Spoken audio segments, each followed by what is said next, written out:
സ്വർഗസ്ഥനായ പിതാവേ, അവിടുത്തെ രാജ്യം വരേണമേ.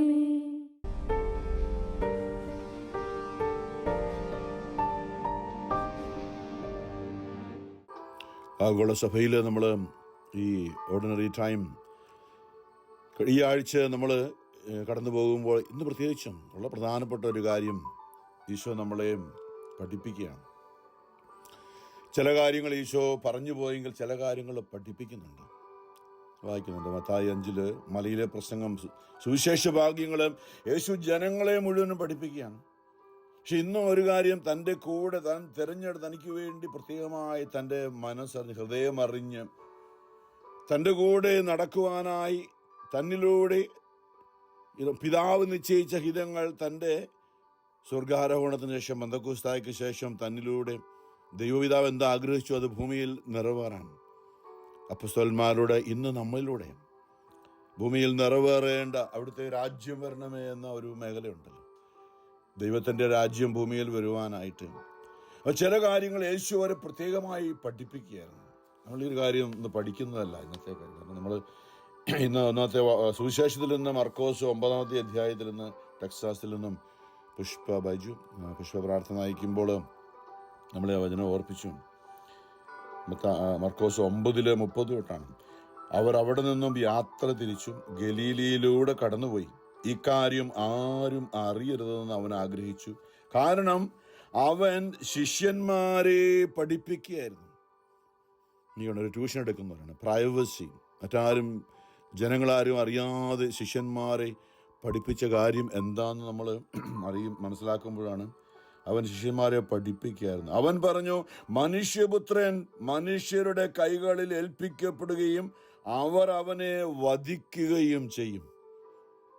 ശ്രദ്ധിക്കണം, ഈശോ പഠിപ്പിച്ചതാണ്, പഠിപ്പിക്കാൻ ശ്രമിച്ചത് എന്ന് പറയുമ്പോൾ നമ്മളുടെ ജീവിതത്തിൽ, ക്രിസ്തീയ ജീവിതത്തിൽ സഹനം, യേശുവിനെ ഏറ്റുപറയുന്ന, യേശുവിനെ പ്രഘോഷിക്കുന്നവരുടെ ജീവിതത്തിൽ എന്തെല്ലാം സഹനം ഉണ്ടാകാൻ പോകുന്നു. അതുകൊണ്ടൊരു ഒരു ട്രെയിനിങ് കൊടുക്കുന്നവരെയാണ്. പട്ടാളത്തിലൊക്കെ ചേരും, മറീനും അല്ലെങ്കിൽ ആർമിയിലും എല്ലാത്തിനും പ്രത്യേകമായി എന്തുമാത്രം അല്ല റിഗ്രസ് ട്രെയിനിങ് ആണ്. ആ ഒരു അവസ്ഥയിലൂടെ അവർ ചുമ്മാ പറഞ്ഞു പഠിപ്പിക്കില്ല, കടന്നു പോകുമ്പോൾ അതിനെ എങ്ങനെ അതിജീവിക്കുമെന്നറിയാനായിട്ട് റിയലി അങ്ങനെ ഒരു ടെസ്റ്റിലൂടെ അവർ കടന്നു പോകട്ടുള്ളൂ. ഒരു സൈനിക ശ്രമത്തിൽ ഏർപ്പെട്ടിരിക്കുന്നവർ. അപ്പോൾ ഈശോ ഇവരോട് ഈ കാര്യം പറയുമ്പോൾ നമ്മളൊരു കാര്യം മനസ്സിലാക്കണം. ചില കുഞ്ഞുങ്ങളുണ്ടല്ലോ ക്ലാസ്സിൽ ഈ ടീച്ചർ പഠിപ്പിക്കുമ്പോൾ അവിടെ ഇവിടെ നോക്കിയിരിക്കുന്നത്, ഇവരേതാണ്ട് അതുപോലെയായിരുന്നു. മനുഷ്യപുത്രൻ യേശുവിനെ കുറിച്ചാണ്. മനുഷ്യപുത്രൻ മനുഷ്യരുടെ കൈകളിൽ ഏൽപ്പിക്കപ്പെടുകയും അവർ അവനെ വധിക്കുകയും ചെയ്യും. അവൻ വധിക്കപ്പെട്ട് 3 ദിവസം കഴിയുമ്പോൾ ഉയർത്തെഴുന്നേൽക്കും. ഈ വചനം അവർക്ക് മനസ്സിലായില്ല. ഇത് വേറെ വല്ല കഥയായിരിക്കും, വല്ല സങ്കല്പികമായിട്ട് വല്ലതും പറയായിരിക്കും. കാരണം യേശു അവനൊരിക്കലും മരിക്കാൻ വന്നവൻ, അവനെ എല്ലാ അധികാരവും സാത്താനെ ബഹിഷ്കരിക്കുന്നവനും പിശാച് ബാധിതനെ ഒറ്റ വാക്കുകൊണ്ട് അടക്കിയിരുത്തിയവനും തിരമാലകൾ ഉയരുന്ന കടലിനെ ശാന്തമാക്കിയവനും വെള്ളത്തിൻ്റെ മുകളിലൂടെ നടന്നു വന്നവനും 5 അപ്പം കൊണ്ട് 5000 പേരെ തീറ്റിപ്പോറ്റിയവനും. ഇല്ലല്ലോ, ഇവനങ്ങനെ മരിക്കാനൊന്നുമല്ല, ഇവനെ ആരും കൊല്ലാനൊന്നും പോകുന്നില്ല. അതൊക്കെ വേറെ ആരെങ്കിലും കുറിച്ച് അവർ ശ്രദ്ധിച്ചേ ഇല്ല. യേശു പറയുന്നതിൽ അവർ ശ്രദ്ധിക്കുന്നതിൽ ഈ വചനം അവർക്ക് മനസ്സിലായില്ല. എങ്കിലും അവനോട് ചോദിക്കാൻ അവർ ഭയപ്പെട്ടു. ഇത് ഒരിക്കലും യേശുവിന് സംഭവിക്കാനുള്ള കാര്യമായിട്ട് അവർ ചിന്തിച്ചു പോലുമില്ല. ഇനി ഞങ്ങൾ കേട്ടത് തെറ്റിപ്പോയാണ്, ഇനി ചോദിച്ചു കഴിഞ്ഞാൽ എന്താ പറയാൻ പോകുന്നത്, അതുകൊണ്ട് ചോദിക്കുകയേ വേണ്ട, നമ്മൾ ഉണ്ടായിരുന്നേക്കാം. താഴോട്ട് വയ്യന. അവർ പിന്നീട് കവർനാമിലെത്തി. അവൻ വീട്ടിലായിരിക്കുമ്പോൾ അവരോട് ചോദിച്ചു, വഴിയിൽ വെച്ച് എന്തിനെക്കുറിച്ചാണ് നിങ്ങൾ തമ്മിൽ തർക്കിച്ചിരുന്നത്? അവർ നിശബ്ദരായിരുന്നതേ ഉള്ളൂ. കാരണം തങ്ങളിൽ ആരാണ് വലിയവൻ എന്നതിനെക്കുറിച്ചാണ് വഴിയിൽ വെച്ച് അവർ തർക്കിച്ചത്. അവൻ ഇരുന്നിട്ട് 12 പേരെയും വിളിച്ചു പറഞ്ഞു, ഒന്നാമനാകാൻ ആഗ്രഹിക്കുന്നവൻ അവസാനത്തവനും. അല്ലേ, നമ്മുടെ ജീവിതത്തിൽ നിന്ന് ആവശ്യമുള്ള കാര്യം ഒന്നാമനാകാൻ. എല്ലാ കാര്യങ്ങളും നമുക്ക് ചെയ്യണം, നല്ല കാര്യമാണ്. ഒന്നാമനാകാൻ ആഗ്രഹിക്കുന്നവൻ അവസാനത്ത്, എല്ലാവർക്കും അവസരം കൊടുക്കുക, എന്നിട്ട് ഏറ്റവും അടിമ മതി. ഒന്നാമനാകാൻ ആഗ്രഹിക്കുന്നവൻ അവസാനത്തവനും എല്ലാവരുടെയും ശുശ്രൂഷകനുമാകണം. അവനൊരു ശിശുവിനെ എടുത്ത് അവരുടെ മധ്യയെ നിർത്തി അവനെ കരങ്ങളിൽ വഹിച്ചുകൊണ്ട് പറഞ്ഞു, ഇതുപോലെയുള്ള ഒരു ശിശുവിനെ എൻ്റെ നാമത്തിൽ സ്വീകരിക്കുന്നവൻ എന്നെ സ്വീകരിക്കുന്നു, എന്നെ സ്വീകരിക്കുന്നവൻ എന്നെയല്ല എൻ്റെ അച്ഛനെയാണ് സ്വീകരിക്കുക എന്ന് പറയുമ്പോൾ ശിശുവിനെ എടുത്തുകൊണ്ട് നടക്കാൻ, ഒരു കൊച്ചിനെ എടുത്തുകൊണ്ട് നടക്കുന്ന ദൈവ ശുശ്രൂഷ എന്നുള്ളതിനെക്കുറിച്ചല്ല, അങ്ങനെ ഇതിലല്ല യേശു പറഞ്ഞത്. ഞാൻ പലപ്പോഴും ഓർപ്പിച്ചിട്ടുണ്ട്, യേശുവിൻ്റെ മനസ്സൊരു ശിശുവിൻ്റെ മനസ്സാണ്. യേശുവിൻ്റെ മനസ്സൊരു കൊച്ചു കുഞ്ഞിൻ്റെ മനസ്സാണ്. വാശിയും വൈരാഗ്യവും ഒന്നുമില്ല. ചിലപ്പോൾ ദേഷ്യപ്പെടും, പക്ഷേ അതൊന്നും ഉള്ളിൽ ഒന്നും വെച്ചുകൊണ്ടൊന്നല്ല. വഴക്ക് പറയും, പക്ഷെ അത് ഉള്ളിൽ സ്നേഹം കൊണ്ടാണ്, നിഷ്കളങ്കമായ സ്നേഹം.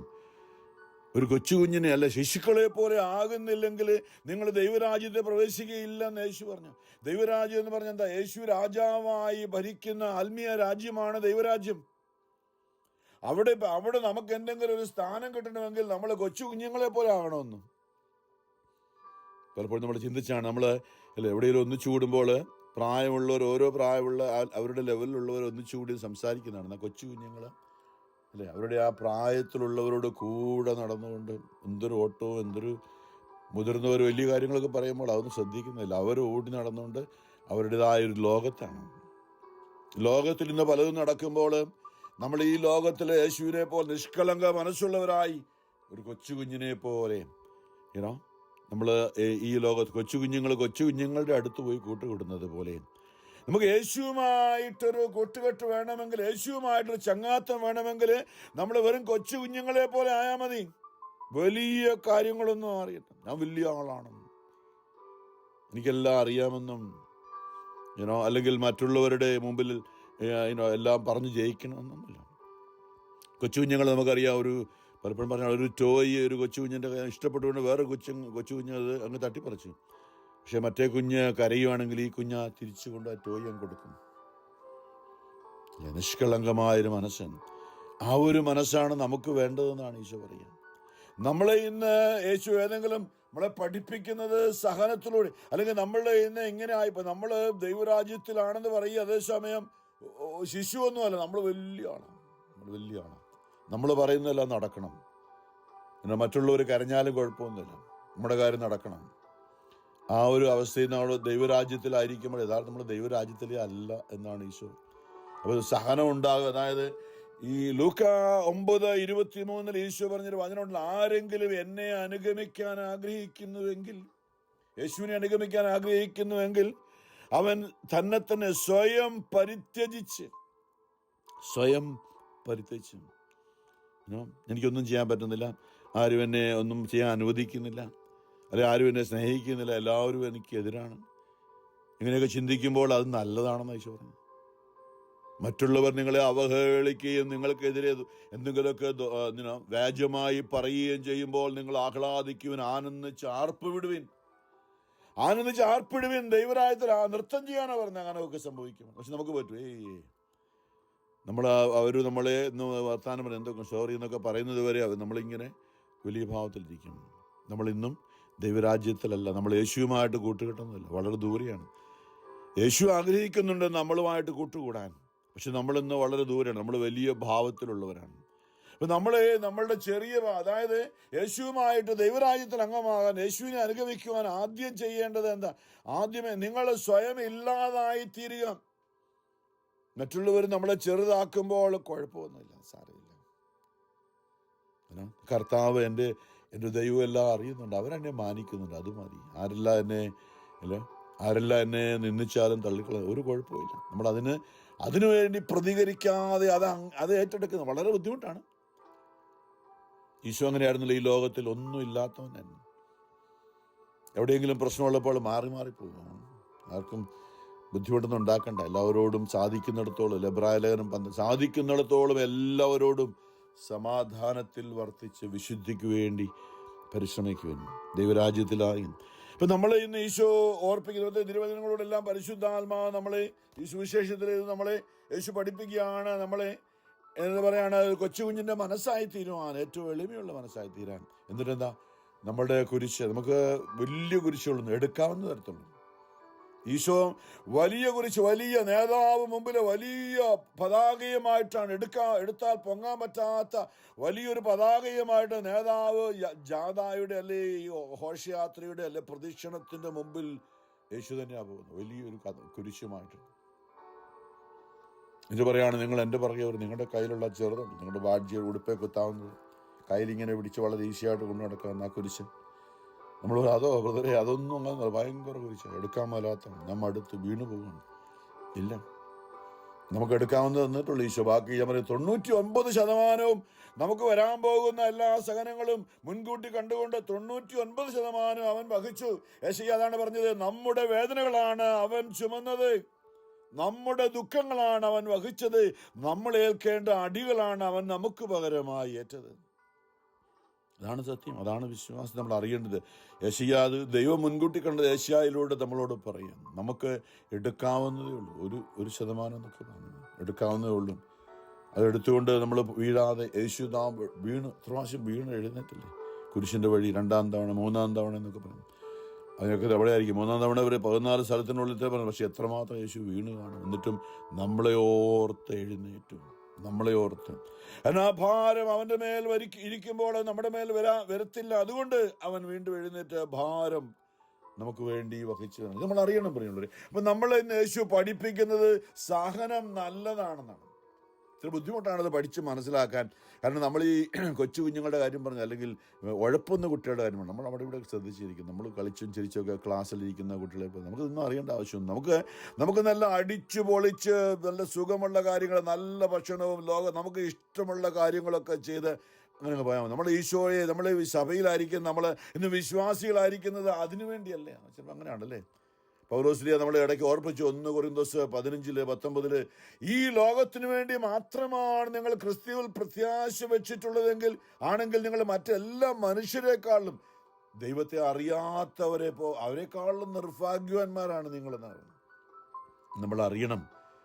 എന്നാ ഇത് ഉയർത്തപ്പെടുക, യേശുവേ നീ എൻ്റെ ജീവിതത്തിൽ തന്നതല്ല, അനുവദിച്ചിരിക്കുന്നത് 1% മാത്രമേ, ബാക്കി മുഴുവൻ നീ ഏറ്റെടുത്തിട്ടുണ്ട്. നന്ദി കർത്താവേ, എൻ്റെ ഈ ഒരു കുരിശിനെ ഓർത്ത്. ഇത് പലപ്പോഴും പറയാറുണ്ട്, അതായത് 2000 പേരുള്ള ഒരു പ്രദക്ഷിണം, ഒരു ഘോഷയാത്ര അല്ലെങ്കിൽ ഒരു പ്രകടന യാത്ര പോവുകയാണെങ്കിൽ 2000 പേരുണ്ടാവും. ഒത്തിരി ദൂരമുണ്ടല്ലേ, നമ്മൾ ആദ്യം പോകുന്ന ആളെ കുറെ കഴിയുമ്പോൾ കാണത്തില്ല. 2000 വർഷം മുമ്പ് ഒരു കുരിശുമായി പോയവനെ ഇന്ന് നമുക്ക് കാണാൻ പറ്റില്ല. പക്ഷെ ഇന്ന് ലോകത്തിൽ ഈ യാത്ര മുന്നോട്ട് പോയി കഴിയുമ്പോൾ ഏറ്റവും പുറകിൽ നിൽക്കുന്ന ആൾക്കാർ നമ്മളെ നോക്കുമ്പോൾ മുമ്പിൽ പോയവൻ്റെ കയ്യിൽ പിടിച്ചിരിക്കുന്ന അതേ ആ കുരിശിൻ്റെ, വലിയ കുരിശിൻ്റെ ചെറിയൊരു റിപ്ലിക്കയാണ് നമ്മുടെ ഷർട്ടിൽ, നമ്മുടെ ചുരിദാറിൽ, നമ്മുടെ കയ്യിൽ പിടിച്ചിരിക്കുന്നതെങ്കിൽ ഇത് ആൾക്കാർ മനസ്സിലാക്കിയത് മുമ്പിൽ പോയ ആളിൻ്റെ കൂടെ പോകുന്നവരാണ് എന്ന്, ആ പ്രകടനത്തിൽ, ജാഥയിൽ, ആ പ്രദക്ഷിണത്തിലുള്ളവരാണ് എന്ന് മറ്റുള്ളവരെന്ന് പറയുമ്പോൾ സാത്താനും കൂട്ടരുണ്ട് ഈ ലോകത്തിലെ. നമ്മളെ തകർക്കാനായിട്ട്, നമ്മളെ ഇല്ലാതാക്കാൻ ശ്രമിക്കുന്നവരുണ്ട്. അപ്പം നമ്മൾ ഏത് പാർട്ടിയിലാണെന്ന് അറിഞ്ഞു വേണം നമ്മളെ ആക്രമിക്കാൻ നോക്കിയിരിക്കുകയാണ് ഈ സാത്താനും കൂട്ടരും. എന്നാൽ നമ്മുടെ കയ്യിൽ ഉയർത്തിപ്പിടിച്ചിരിക്കുന്ന ഈ കുരിശ് കാണുമ്പോൾ സാത്താൻ പറയും, അത് സൂക്ഷിച്ചു വേണം കേട്ടോ, അവൻ്റെ അടുത്തൊന്നും അടുക്കാൻ പാടില്ല. കാരണം അവൻ്റെ നേതാവ് നമ്മളെ തോൽപ്പിച്ചവനാണ്. നിങ്ങളെ തൊടുന്നവൻ എൻ്റെ കണ്ണിൻ്റെ കൃഷ്ണമണിയാണ് തൊടുന്നതെന്ന് പറഞ്ഞു.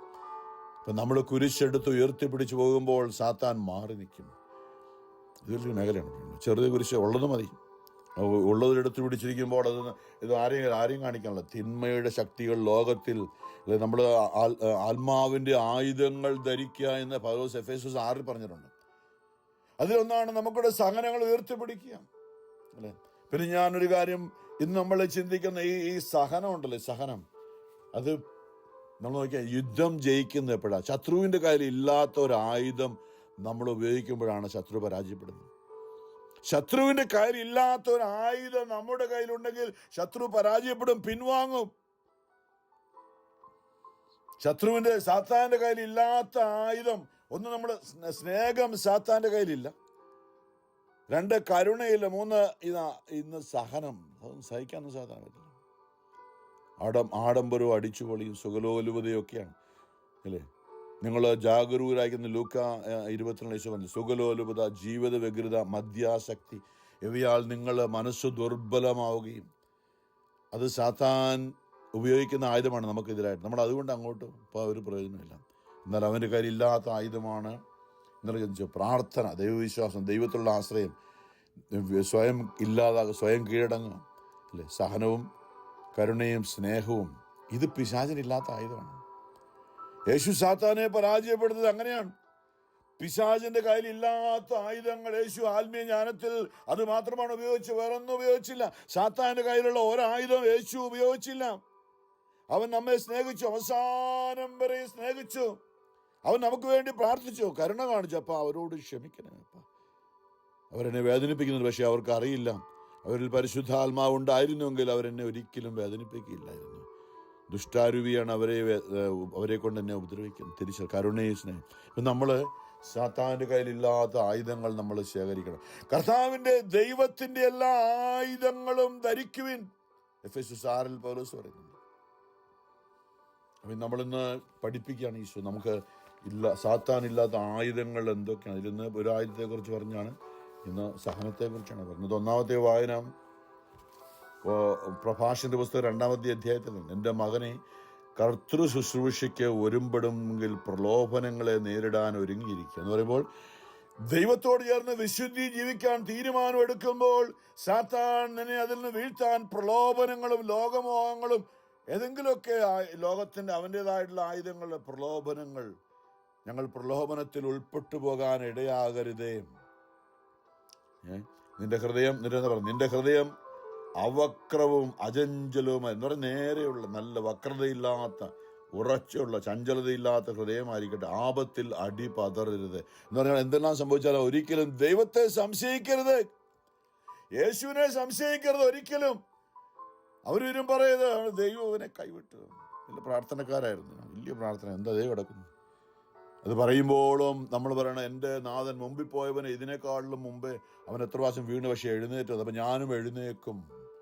എൻ്റെ മുമ്പേ പോയവൻ പലപ്പോഴും വീണിട്ട് എഴുന്നേറ്റവനാണ്. അവനെ കുരിശിൽ മരിച്ച് ആണി അടിച്ച് തറച്ച് കൊന്നവനാണ്. പക്ഷെ അതിൽ നിന്നും, ആ കല്ലറയിൽ നിന്നും എഴുന്നേറ്റ് വന്നവനാണ് എൻ്റെ ഗുരു, എൻ്റെ നാഥൻ. അവൻ്റെ ശക്തിയാണ് എന്നിൽ നിന്ന് നൽകിയിരിക്കുന്നത് പരിശുദ്ധാത്മാവിലൂടെ. അതുകൊണ്ട് കുഴപ്പമില്ല, ആപത്തിൽ അടി പതറരുത്, അവിടുത്തോട് വിട്ടകലാതെ ചേർന്ന് നിൽക്കുക. ഇതെങ്ങനെയാണ് ചേർന്ന് നിൽക്കേണ്ടത്? സങ്കീർത്തനം 91 നമ്മൾ വായിക്കുന്നത്, അവൻ സ്നേഹത്തിൽ എന്നോട് ഒട്ടിച്ചേർന്ന് നിൽക്കുന്നതിനാ. സ്നേഹത്തിൽ ഒട്ടിച്ചേർന്നൊക്കെ ഞാൻ അവനെ വിടുവിക്കും. അവിടുത്തോട് വിട്ടകലാതെ ചേർന്ന് നിൽക്കുക, നിന്റെ അന്ത്യദിനങ്ങൾ ധന്യമായിരിക്കും. വരുന്ന ദുരിതങ്ങളെല്ലാം സ്വീകരിക്കുക എന്ന് പറയുന്നത് ഇതെല്ലാം കർത്താവ് അറിയും. ദൈവം അറിയാതെ എനിക്കൊരു സഹനവുമില്ല. ദൈവം തന്നതല്ല, സാത്താൻ കൊണ്ടുവരുവാണ്. പക്ഷേ ദൈവത്തിനറിയാം ഇതിനെ അതിജീവിക്കാൻ വേണ്ട ശക്തി അവിടുന്ന് എനിക്ക് നൽകും.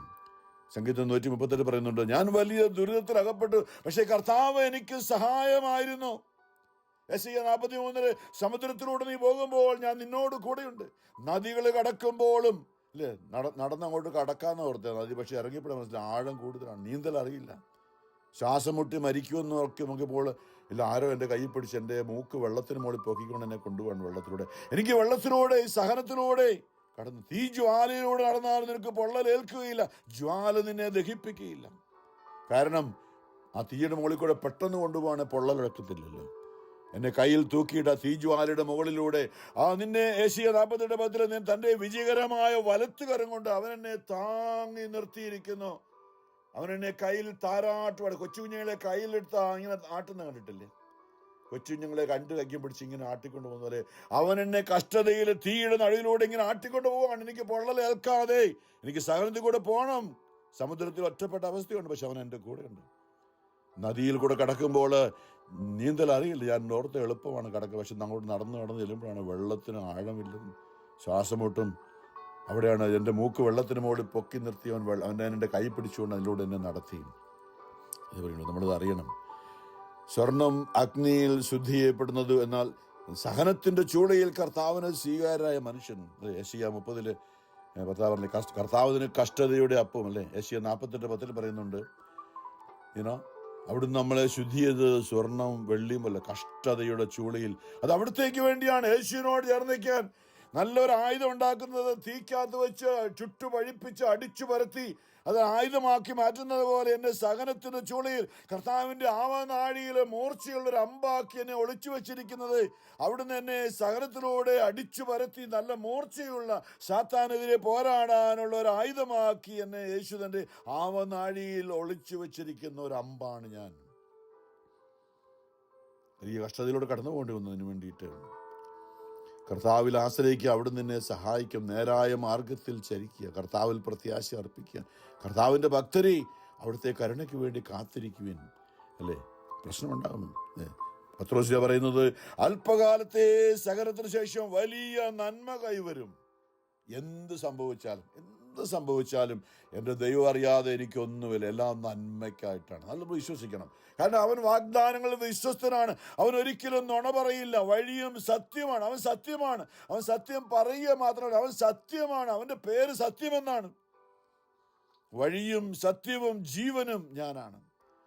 അവൻ ഒരിക്കലും നമുക്ക് നുണ പറയും. ഒരു വചനം അവിടുത്തെ വചനമാണ് സത്യം. യോഹന്നാൻ 17 അവിടുത്തെ വചനമാണ് സത്യം. അപ്പൊ നമ്മൾ വചനം പാലിക്കാൻ അധൈര്യപ്പെടണ്ട. കാരണം സത്യമാണ്, അതിൻ്റെ പിന്നിൽ യേശുണ്ട്. കർത്താവിൻ്റെ ഭക്തി അവിടുത്തെ ആശ്രയിക്കുവാൻ പ്രതിഫലം ലഭിക്കാതിരിക്കുകയില്ല. കർത്താവിൽ ആശ്രയിച്ചിട്ട് ആരാണ് ഭഗ്നാശരായത്? കർത്താവിൻ്റെ ഭക്തരിൽ ആരാണ് പരിത്യക്തനായത്? അവിടുത്തെ വിളിച്ചപേക്ഷിച്ചിട്ട് ആരാണ് അവഗണിക്കപ്പെട്ടത്? അവിടുന്ന് ആർദ്രഹൃദയനും കരുണാമയനുമാണ്. പാപങ്ങൾ ക്ഷമിക്കുകയും കഷ്ടതയുടെ ദിനങ്ങളിൽ നമ്മൾ രക്ഷയ്ക്കെത്തുകയും ചെയ്യുന്നു. സംഗീതത്തിൽ നിന്ന് പുഷ്പം അർപ്പിച്ചതുപോലെ ആഗോള സഭയിൽ പരിശുദ്ധാത്മാവ് നമ്മെ നടത്തുന്ന ഓരോ കാര്യങ്ങളല്ലേ. സങ്കീർത്തനം 37 ദൈവത്തിൽ വിശ്വാസം അർപ്പിച്ച് നന്മ ചെയ്യുക, അപ്പോൾ ഭൂമിയിൽ സുരക്ഷിതനായി വസിക്കാം. കർത്താവിൽ ആനന്ദിക്കുക, അവിടെ നിന്റെ ആഗ്രഹങ്ങൾ സാധിച്ചു. ആനന്ദം, നമുക്കിന്ന് ആനന്ദം അല്ലേ, വേറെന്തില്ല, മദ്യം കഴിച്ച് ആനന്ദിക്കാൻ, ലഹരി കഴിച്ച് ആനന്ദിക്കാൻ, എന്തെല്ലാം ജഡിക പാപങ്ങൾ കണ്ണിലൂടെ അതും കണ്ട് ഇതും കണ്ട് ആനന്ദിക്കാനൊക്കെയാണ് നമ്മൾ ആഗ്രഹിക്കുന്നത്. എന്താ കർത്താവിൽ ആനന്ദിക്കുക, ദൈവത്തിന് വിശ്വാസം അർപ്പിക്കില്ല, കർത്താവിൽ ആനന്ദിക്കാനാണ്. യേശുക്രിസ്തു ഭൂമിയിൽ ആനന്ദിച്ചായിട്ട് ലൂക്കാ 10 നമ്മൾ വായിക്കുന്ന ഒരൊറ്റ സംഭവം. സാത്താൻ പരാജയപ്പെടുന്നത് കണ്ടപ്പോഴാണ് യേശു സാത്താൻ സ്വർഗത്തിൽ നിന്ന് ഇടിമിന്നൽ പോലെ നിബന്ധിക്കുന്നത്. തന്റെ ശിഷ്യന്മാര് താൻ അയച്ചവന് പോയി യേശു നാമത്തിൽ പുകഴ്ചപ്പോൾ സാത്താൻ പരാജയപ്പെട്ടു. സ്വർഗത്തിൽ നിന്ന് ഇടിമിന്നൽ പോലെ സാത്താൻ നിബന്ധിക്കുന്നത് ഞാൻ കണ്ടു എന്ന് യേശു പറഞ്ഞ് അവൻ ആത്മാവിൽ ആനന്ദിച്ചു. സ്തോത്രം ആലപിച്ച് ഞാൻ പറയാം, യേശു ഇങ്ങനെ ഭാഷാവരത്തിലൊക്കെ പ്രാർത്ഥിച്ച് സ്തുതിച്ച് നല്ല ആത്മാവിൽ ആനന്ദിച്ചു അല്ലേ. ഭാഷാവരത്തിൽ ഈശോ പ്രാർത്ഥിച്ചു, ആർക്കറിയാം അല്ലേ? അല്ലല്ല, പ്രാർത്ഥിച്ചു. കാരണം ആത്മാവിൻ്റെ പ്രാർത്ഥനയാണ്. ഞാൻ പലപ്പോഴും ഓർപ്പിച്ചിട്ടുണ്ട്. നമ്മുടെ മനസ്സുകൊണ്ടും ചിന്ത കൊണ്ടും പ്രാർത്ഥിക്കുക, അതേസമയം നമ്മുടെ ആത്മാവ് കൊണ്ട്. കാരണം ഈശോ നിക്കോദേമോസിനോട് ഈശോ പറഞ്ഞാണ്, ആത്മാവിൽ, സമരിയാക്കാരോട് ഈശോ പറഞ്ഞു, ആത്മാവിലും സത്യത്തിലും ദൈവത്തെ ആരാധിക്കുന്നവരെയാണ്. അതായത് നമുക്ക് ശരീരത്തിൽ ദൈവത്തെ ആരാധിക്കാം, മുട്ടുകുത്തി ആരാധിക്കാം, കൈകൊട്ടി ആരാധിക്കാം, കൈകൂപ്പി ആരാധിക്കാം. നമുക്ക് വചനം വാ കൊണ്ട് വായിച്ച് നമുക്ക് ആരാധിക്കാം, വാ കൊണ്ട് പാട്ടുപാടി ആരാധിക്കാം. പക്ഷെ നമ്മുടെ ആത്മാവ് പാട്ട് പാടുമ്പോഴാണ് ദൈവം സന്തോഷിക്കുന്നത്. നമ്മുടെ ആത്മാവാണ് ദൈവത്തിൻ്റെ കുഞ്ഞ് അല്ലേ. നമുക്ക് നമ്മുടെ മക്കൾ ഡാൻസ് ചെയ്യുമ്പോൾ ഒരു സന്തോഷമല്ലേ. അതിലൊക്കത്തെ ആളുടെ മക്കൾ നല്ല കാര്യം എന്ന് പറയും. നമ്മുടെ കുഞ്ഞ് ഡാൻസ് ചെയ്യുവാണെങ്കിൽ, പാട്ട് പാടുക, ഈ ഒന്ന് സന്തോഷമാണ്. നമ്മുടെ ആത്മാവ് ഈ ഭൂമിയിൽ, നമ്മുടെ ആത്മാവ് സന്തോഷിക്കുമ്പോഴാണ് ദൈവം നമ്മെക്കുറിച്ച് ആനന്ദിക്കുന്നത്. ഓർപ്പിച്ചു, നമ്മുടെ ആത്മാവിനെ കെട്ടിയിട്ട്, നമ്മുടെ ശരീരവും മനസ്സും കൂടി നമ്മുടെ ലോകമോഹങ്ങളിൽപ്പെട്ട് നമ്മുടെ ആത്മാവിനെ ഇങ്ങനെ കെട്ടിയിട്ടിരിക്കുകയാണ്. എന്നാൽ നമ്മുടെ ആരാധന എന്താ? നമ്മൾ പലപ്പോഴും ചിന്തിച്ചു, റോമർ 12 നമ്മുടെ ശരീരത്തെയും മനസ്സിനെയും അടിമ വെച്ചുകൊണ്ട് ആത്മാവിനെ മുന്നിൽ കൊണ്ടുവരുന്നതിനാണ് ആരാധന എന്ന് പറയുന്നത്.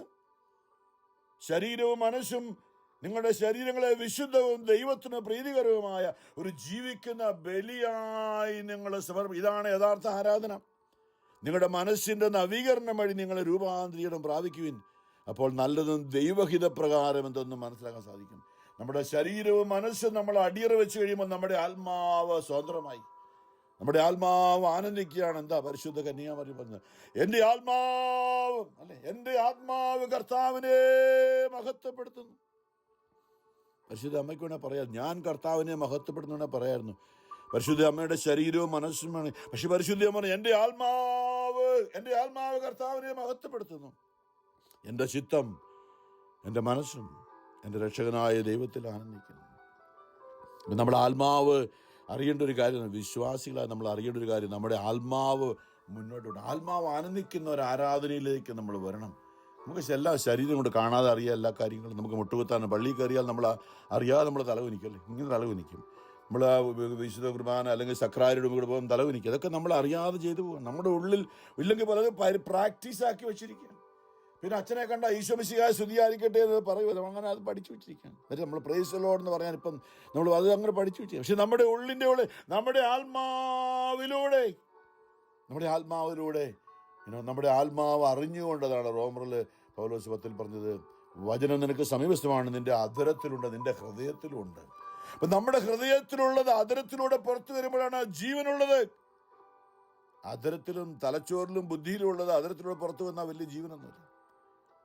നമ്മുടെ ആത്മാവിലുള്ള വചനം, നമ്മുടെ ആത്മാവിൽ ദൈവം നിന്റെ ഹൃദയത്തിൽ ഞാൻ എഴുതി വെക്കൂ എന്ന് പറഞ്ഞ ആ വചനം, നമ്മുടെ ഹൃദയത്തിലുള്ളത് നമ്മുടെ ആത്മാവ് അത് നമ്മുടെ അധരങ്ങളിലൂടെ പുറത്തേക്ക് വിടുമ്പോൾ അത് ജീവനുണ്ട്. ദൈവം സംസാരിച്ചപ്പോൾ ജീവനുണ്ടായി.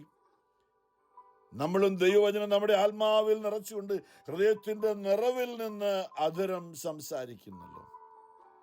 നമ്മുടെ ആത്മാവില് ദൈവം ആത്മാവായി വസിച്ചുകൊണ്ട് നമ്മുടെ അധരങ്ങളിലൂടെ പുറത്തു വരുന്നതിന് വലിയ ശക്തിയാണ്. തിന്മയ്ക്ക് അവിടെ നിൽക്കാൻ പറ്റില്ല. വിശ്വാസത്തോടെയുള്ള പ്രാർത്ഥന. അതെ, നമുക്കിന്ന് സഹനം ഉള്ളപ്പോൾ പോലും ഈ കർത്താവിനോട് ചേർന്ന് നിൽക്കാനാണ് നമ്മളെ ഈശോ പഠിപ്പിക്കുക. നമ്മളത് പഠിപ്പിക്കുകയാണല്ലേ, ജനങ്ങളും സാധാരണ മാറ്റി നിർത്തിക്കൊണ്ട് നമ്മളെ പഠിപ്പിക്കുകയാണ് ഈശോ.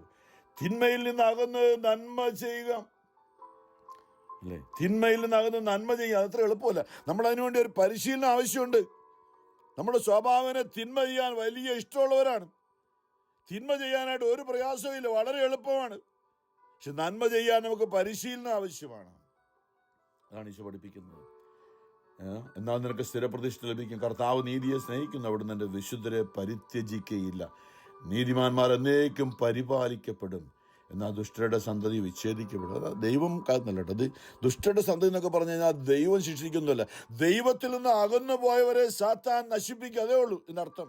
അല്ല, ദൈവം പലപ്പോഴും ചോദിക്കുകയാണ്, ദൈവം ശിക്ഷിക്കുമോ? ഇല്ല. ദൈവത്തിന്റെ അടുത്തുനിന്ന് മാറിപ്പോകുമ്പോൾ സാത്താൻ പിടിക്കുകയാണ്. ചെന്നായി ആട്ടിൻകൂട്ടത്തിൽ നിന്ന് ഇടയന്റെ അടുത്തുനിന്ന് ഓടിപ്പോയ ആടിനെ ചെന്നായി പിടിക്കുന്ന പോലെയാണ്. നമ്മുടെ ദൈവത്തിൽ നിന്ന് ഓടിപ്പോയ സാത്താൻ അവിടെ ഉണ്ട്, അവൻ നമ്മളെ പിടിക്കും. അവൻ കൊണ്ടിരുന്നാണ് പല പ്രശ്നങ്ങളും നമ്മുടെ മേൽ. കാണാതെ പോയ ആടിനെ തേടി പോകുന്ന ഈശോ, ചെന്നായി പിടിക്കാം അല്ലെങ്കിൽ മുറിവേറ്റതിനെ വെച്ച് കിട്ടുന്ന ഈശോ. നമ്മുടെ ജീവിതത്തിൽ പലപ്പോഴും നമ്മുടെ യേശുവിനെ അറിയാതെ വചനം ലംഘിച്ച് പലപ്പോഴും പോയപ്പോൾ നമുക്കുണ്ടായ മുറിവുകളെ നമ്മളെ തോളിലെടുത്ത് സുഖപ്പെടുത്തുന്നവനാണ് ഈശോ. കർത്താവ് നിഷ്കളങ്കരുടെ ദിനങ്ങൾ അറിയുന്നു, അവരുടെ അവകാശം ശാശ്വതമായിരിക്കും. അവർ അനർത്ഥകാലത്ത് ലജ്ജിതരാവുകയില്ല, ക്ഷാമകാലത്ത് അവർക്ക് സമൃദ്ധി ഉണ്ടാകും. എന്ന് പറഞ്ഞാൽ അന്നന്ന് വേണ്ടുന്ന ആഹാരം ഓരോ ദിവസവും. $1 മില്യൺ ലോട്ടറി ഒന്നും അടിക്കാൻ പോകുന്നില്ല യേശുവിനോട് കൂടെയാണ്. ഒരിക്കലും കിട്ടാൻ പോകുന്നില്ല. യേശുവിൻ്റെ കൂടെയാണ് നമ്മൾ, അല്ലേ? ചില തമാശ പറയാറുണ്ട്. എന്നോട് ഒരാൾ പറഞ്ഞു, ഞാൻ ഇന്ന് നല്ലൊരു ലോട്ടറി എടുത്തു, ബ്രദറെ ഒന്ന് പ്രാർത്ഥിക്കണം കേട്ടോ, ഞാൻ നല്ലൊരു ലോട്ടറി എടുത്തു. ഞാൻ ചിരിച്ചിട്ട് ഞാൻ പറഞ്ഞു, അത് ചുമ്മാതെ അതൊന്നും കിട്ടാൻ പോകുന്നില്ല. ആൾ ഇന്നും ലോട്ടറി എടുത്തുകൊണ്ട് ഇതുവരെ കിട്ടിയിട്ടില്ല. കുറേ വർഷങ്ങളായി. ഞാൻ പറയുന്നത് നമ്മൾ ഗവൺമെന്റിനെ സപ്പോർട്ട് ചെയ്യേണ്ടതെന്നല്ല, ലോട്ടറിയൊക്കെ എടുത്ത്. പക്ഷേ നമ്മൾ അതിലൂടെയാണ്, എൻ്റെ അനുഗ്രഹം ദൈവത്തിൽ നിന്നാണ്. എൻ്റെ ദൈവം തൻ്റെ മഹത്വത്തിൻ്റെ സമ്പന്നതയിൽ നിന്നും എനിക്ക് ആവശ്യമുള്ളതെല്ലാം യേശു ക്രിസ്തു വഴി നൽകും. ഫിലിപ്പിയർ 4:19 യേശു പറഞ്ഞു. ലോട്ടറി എടുക്കുകയാണെന്ന് ആഗ്രഹം, അത് വിശ്വാസിക്ക് ലോട്ടറി ഒന്നും കിട്ടാൻ പോകുന്നില്ല കേട്ടോ എന്ന് പറയുന്നത് നമ്മളെ കാര്യമാണ്. വെറുതെ കാശുകളെ ഉണ്ടാകും. നമുക്ക് സഹനവും ബുദ്ധിമുട്ടും ഒക്കെ ഉണ്ട്. അതുകൊണ്ട് നീതിമാന്മാരുടെ രക്ഷ കർത്താവിൽ നിന്നാണ്, ലോട്ടറിയിൽ നിന്നല്ല. കഷ്ടകാലത്ത് അവരുടെ അഭയകേന്ദ്രം അവിടുന്നാണ്. കർത്താവ് അവരെ സഹായിക്കുകയും വിമോചിപ്പിക്കുകയും ചെയ്യുന്നു. അവിടുന്ന് അവരെ ദുഷ്ടരിൽ നിന്ന് മോചിപ്പിക്കുകയും രക്ഷിക്കുകയും ചെയ്യും. കർത്താവിലാണ് അവർ അഭയം തേടിയത്. നമ്മൾ ഈ കയ്യിൽ പിടിച്ചിരിക്കുന്ന കുരിശ് കാണുമ്പോൾ സാത്താൻ മാറി നിൽക്കും. അറിയാതെ നമ്മുടെ ഈ കയ്യിൽ ഇങ്ങനെ, അത് വേറൊരു കാര്യമുണ്ട് കേട്ടോ. നമ്മൾ ഈ കുരിശ് ഇങ്ങനെ കൈ പിടിച്ചോണ്ട്, തടിക്കഷ്ണം കൈ പിടിച്ചോണ്ട് പോകുന്ന കാര്യത്തെക്കുറിച്ചല്ല പറയുന്നത്. നമ്മുടെ സഹനങ്ങൾ ആര് നമുക്ക് തന്നു അവരോട് ക്ഷമിച്ചുകൊണ്ട് അവരെ അനുഗ്രഹിച്ചുകൊണ്ട്, അതല്ലേ യേശു പറഞ്ഞ മത്തായി 5 ശത്രുക്കളെ സ്നേഹിക്കുവിൻ. എന്താണ് അവരുടെ ഉള്ളിലുള്ള, കഴിഞ്ഞ ചിന്തിച്ചാണ്, അവരുടെ ഉള്ളിൽ ഒരു ആത്മാവുണ്ട്, നമ്മെ നോക്കി വളരെ വിഷമത്തോടെ എന്നെ ഉപേക്ഷിക്കരുതേ, എന്നെ ശപിക്കരുതേ എന്ന് പറയുന്ന ഒരു ആത്മാ, നമ്മളെ ഉപദ്രവിച്ച, നമ്മുടെ ജീവിതം നശിപ്പിച്ച വ്യക്തിയുടെ ഉള്ളിൽ ഒരു ആത്മാവ് നമ്മളോട് ക്ഷമ ചോദിക്കുന്നുണ്ട്. നമ്മൾ അറിയണം. ആ ആത്മാവ് ദൈവികമായ കാര്യങ്ങളാണ് ചിന്തിക്കുന്നത്. പക്ഷെ ശരീരവും മനസ്സും കൂടെ ലോകത്തിൻ്റെ മോഹങ്ങളിൽപ്പെട്ട ആ വ്യക്തിയെ കൊണ്ട് നമുക്കെതിരെ പലതും ചെയ്യിച്ചു. യേശു കണ്ടത് പാപിയുടെ ഉള്ളിലുള്ള ആത്മാവിനെയാണ്. കല്ലെറിയാൻ ഒരു പാപിനിയെ കൊണ്ടുവന്നപ്പോൾ അവളുടെ രൂപവും അവളുടെ ഭാവവും അവളെ കണ്ടപ്പോഴേ പറഞ്ഞു ഇവളൊരു വേശ്യയാണ്, ഇവള് ശരിയല്ല എന്ന് പറഞ്ഞ് അവളെ വലിച്ചഴിച്ച് കൊണ്ടുവന്നു. പക്ഷെ യേശു കണ്ടത് അവളുടെ ഉള്ളിലുള്ള ആത്മാവിനെയാണ്. തന്നെ നോക്കി വളരെ ദയനീയമായി കരയുന്ന എന്നെ കൈവിടരുത് എന്ന് പറയുന്ന ഒരു ആത്മാവിനെയാണ് യേശു കണ്ടത്. താൻ സമാധാനമായി പോകുക മകളെ എന്ന് വിളിച്ചത്. ഇനിമേലിൽ നീ പാപം ചെയ്യരുതേ. ആ കർത്താവ് നമ്മളെ ഇന്ന് പഠിപ്പിക്കുക. നമ്മുടെ ജീവിതത്തിൽ ചില കാര്യങ്ങൾ അറിയാനായിട്ട് നമ്മളെ പഠിപ്പിക്കണം. പരിശുദ്ധ പരമാ ദൈവകാരുണ്യനാഥനായ ഈശോയ്ക്ക് എന്നേരവും ആരാധനയും സ്തുതിയും പുകഴ്ചയും ഉണ്ടായിരിക്കട്ടെ.